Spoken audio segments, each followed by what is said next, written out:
एक जंगल में एक शेर रहता था। उसी जंगल में एक लोमड़ी भी रहती थी जो शेर की असिस्टेंट थी। लोमड़ी जंगल में जानवरों का पता लगाती थी और आकर उसकी सूचना शेर को दे देती थी। शेर बड़ा ही खूंखार और था। वह आवश्यकता से अधिक जानवरों का शिकार करता था। शेर शिकार किए गए जानवरों में से कुछ को खाता था और पेट भरने पर बाकी जानवरों को वैसे ही छोड़ देता। इस प्रकार आवश्यकता से अधिक जानवर शिकार होने से जंगल के सारे जानवर खत्म।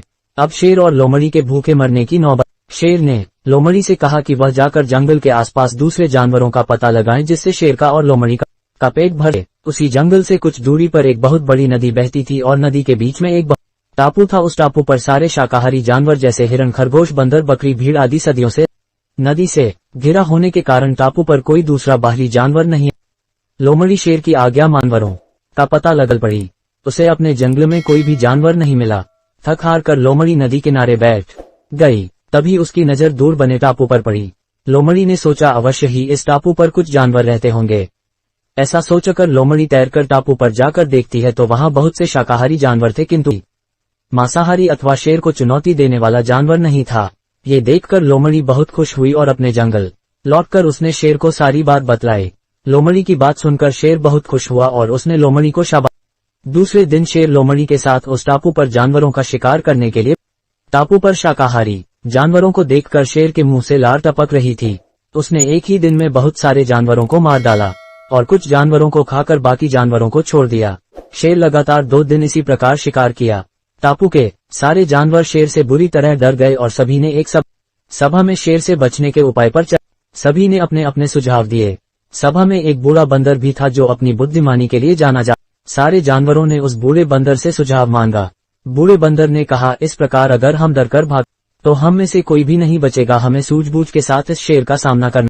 जंगल के दूसरे जानवरों ने बंदर से पूछा कि उनके पास शेर के समान ना तो बड़े दांत हैं और ना ही तेज नाखून, सामना कैसे कर पाएंगे। बूढ़े बंदर ने कहा, हमें आमने सामने की लड़ाई नहीं लड़ना है बल्कि पूर्ण तरीके से शेर को खत्म करना होगा।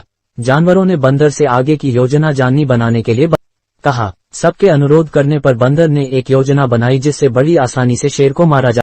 जंगल के सभी जानवरों ने मिलकर एक गहरा गड्ढा खोदा और उस गड्ढे को घास फूस और पत्तियों जो देखने में समतल जमीन की तरह दिखाई दे रहा था। शेर के आते ही सारे जानवर गड्ढे के सामने की तरफ। शेर ने जैसे ही जानवरों को देखा उसकी भूख जाग गई और वह जानवरों का शिकार करने के लिए उनकी तरफ भागा।